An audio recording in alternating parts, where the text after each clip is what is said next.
বিসমিল্লাহির রহমানির রহিম। Hello viewers, কেমন আছেন? আশা করছি সবাই ভালো আছেন।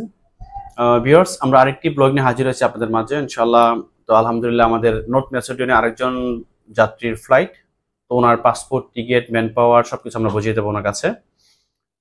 আহ, এ হচ্ছে ওনার ম্যান পাওয়ার, যে বিএমইটি যে ম্যান পাওয়ার দেখতে পাচ্ছেন। এ হচ্ছে ওনার ভিসা। এটা হচ্ছে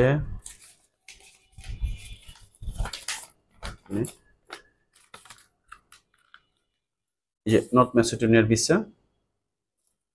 তারপর এ হচ্ছে টিকিট, কাতার এয়ারওয়েজে টিকিট, বাংলাদেশ টু দোহা কাতার, দোহা থেকে ইস্তানবুল, ইস্তানবুল থেকে হচ্ছে north Macedonia Skopje, Skopje international এয়ারপোর্টে। তো আমরা তার হাতে বুঝিয়ে দিচ্ছি।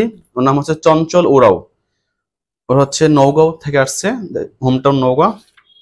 এই যে চঞ্চল, এই যে তোমার ভিসা, পাসপোর্ট, তোমার ম্যান পাওয়ার এই যে এখানে একসাথে অ্যাটাচ করা, আর হচ্ছে তোমার টিকিট। ঠিক আছে, আর এটা হচ্ছে ওর যে অ্যাপ্রুভাল, ভিসা অ্যাপ্রুভাল যে লেগেছে ওই অ্যাপ্রুভাল, এটা ওর সাথে নিয়ে যেতে হয় ইমিগ্রেশনের জন্য। ঠিক আছে, তো ওর সকল ডকুমেন্ট আমরা বুঝিয়ে দিলাম। ওর ভিসা প্রসেসিং করতে টোটাল সময় লেগেছে প্রায় 6 থেকে 7 মাসের মতো। তো অনেকেরটা আগে হয়ে যায়, অনেকেরটা আরো দেরি হতে পারে, দেরি লাগতে পারে।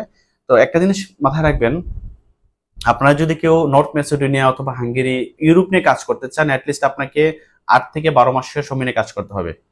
এর আগে যদি হয়ে যায় সেটা আপনি অনেক লাকি পারসন, আর যদি একটু দেরি হয়ে যায় ধৈর্য ধরতে হবে। ধৈর্য ছাড়া সফলতা আসে না।